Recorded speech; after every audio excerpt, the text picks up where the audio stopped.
Bom dia, professor. Bom dia, turma. Eu sou o Augusto, estou aqui com o Calvin e o Arthur, e o nosso grupo ficou responsável por fazer a análise do filme A Onda.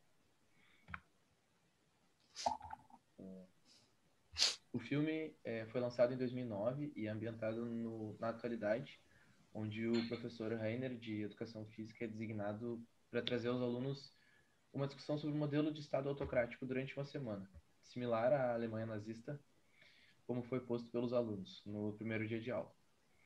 Durante essa aula, as discussões levaram a diversos caminhos e conclusões sobre como funcionaria o sistema nos dias atuais, e a opinião da turma se encontra no pensamento de que seria impossível ocorrer uma ditadura novamente.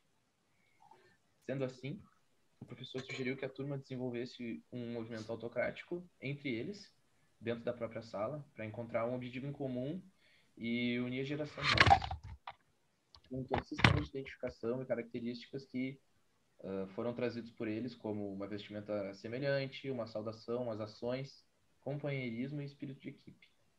Dessa forma, eliminando diferenças sociais, o uniforme foi escolhido com uma camiseta branca, uma calça jeans e um tênis preto. E a figura de liderança que eles escolheram para ser o autócrata deles foi o Sr. Wenger, o próprio professor. E com o passar do filme, os alunos começam a vivenciar e entender todos os preceitos do sistema, ajudando uns aos outros com problemas do cotidiano que aparecem durante o filme. Enfim, conforme vai passando o tempo e o filme vai desenrolando a trama, os alunos que pertencem ao movimento começam a ter ideais quase preconceituosos contra quem não quer fazer parte da onda, chegando a ter atitudes violentas com quem não é a favor de fazer parte. E, sendo assim, cenas de vandalismo e exclusão de pessoas contrárias aparecem no filme. Como era de se esperar, aparecem pessoas que contrariam as atitudes e tentam desiludir o movimento da onda, liderado por Caro, que é a namorada do Marco, um outro protagonista do filme, distribuindo um aviso pela escola para que impeçam os avanços dos alunos e do movimento à onda. No ponto ápice do filme, o próprio professor nota que a onda passou dos limites que se dá no meio de um jogo de polo aquático do time, onde todos os simpatizantes do movimento se juntam para apoiar o time, e o jogo acaba sendo cancelado por conta de agressões físicas entre os dois times e até entre as torcidas. Dessa forma, o Sr. Wenger, que é o líder deles, se vê numa situação onde ele precisa mostrar para os alunos o que se tornaram e como foi fácil desviar do sistema para uma ditadura, juntando todos os alunos para uma última reunião. Ele faz com que os alunos acreditem que há um traidor entre eles, que é o Marco, namorado da Caro, gerando revolta do movimento todo contra ele, no caso. Dessa forma, mostrando como estavam imersos no movimento e como pode o detentor do poder influenciar eles a fazer algo que não faça sentido, apenas por conta dele estar mandando. No final do filme, ao anunciar que a onda chegou no seu fim, Tim, que era um outro personagem, se revolta por conta de estar pela primeira vez identificado com algo e muito imerso no movimento, acabando por perder a cabeça e atirando em um dos seus colegas e depois cometendo suicídio na frente do movimento todo. Vou passar para o próximo aqui. Bom, o movimento da autocracia, ela se articula em uma forma em que uma única figura detém o poder sobre outras pessoas. Então, esse centro de poder, ela é totalmente colocada dentro de uma figura só. No caso do filme, a gente pode perceber muito essa questão do fascismo. Então, porque várias daquelas pessoas estavam lutando por ideais sociais, então elas queriam, dentro daquela sala de aula, se encontrar como pessoas iguais, se encontrar com os mesmos uniformes, fazendo as mesmas saudações, e pessoas em que não andavam das mesmas formas que eles, acabavam sendo excluídas, como, por exemplo, alguns alunos não podiam entrar em algumas salas de aula, ou no próprio jogo do polo aquático, que algumas pessoas não puderam entrar na torcida quando não estavam com a camiseta branca, que era o uniforme deles.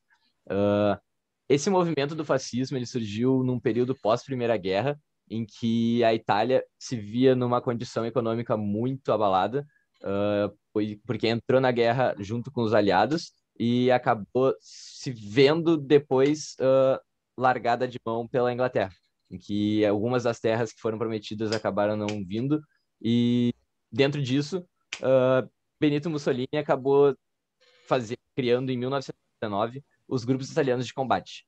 E o crescimento em si, ele foi ocorrendo através do começo da década de 20, com a criação do Partido Nacional Fascista, e esse partido ele era visto pelos italianos de classe média barra alta como a última esperança deles sobre a emergente Revolução Comunista e o fracasso do liberalismo que estava deixando a Itália em uma decadência. Então, ele foi criado, ele chegou ao total poder e seu ápice ali por volta de 1924, que foi quando eles tomaram o poder parlamentar, e pegaram até o fim da Segunda Guerra Mundial, onde foi excluído.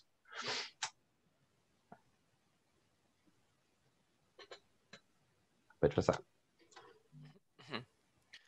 Bom, em relação ao biodeterminismo, nós não conseguimos achar uma relação direta com o filme, porque no grupo deles do filme, eles não têm muito segregação por fatores biológicos, e sim mais um ódio que tem em uma certa parte do filme por um outro professor que dava uma outra matéria, e meio que eles juntaram esse não gosto pelo outro professor e enxergaram ele como um inimigo em comum entre todos os alunos e o professor também.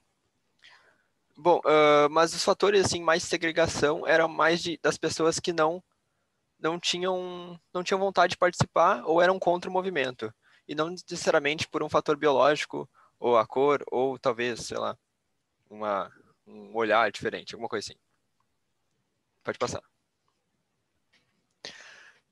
Em relação à necessidade nos dias atuais, esse movimento não é muito, não tem muita necessidade. A gente pode ver ele também como uma monarquia. Uma monarquia seria uma forma desse sistema, mas não é muito necessário porque ele concentra o poder na mão de uma pessoa só, de um grupo pequeno, assim, o que não é muito bom. A gente vê muitas vezes a democracia na maioria dos países. Além disso, a gente pode encaixar o neofascismo hoje em dia em alguns lugares do mundo, assim, como, por exemplo, na Rússia, até com a guerra com a Rússia com a Ucrânia, que eles encaixam dentro do nosso sistema democrático o neofascismo, usufruindo de todas as áreas e tentando se encaixar o neofascismo para que eles possam ter suas ideias e segregar povos e ir atrás de povos que são inferiores, teoricamente, e talvez massacrar ou até ofender eles. É isso.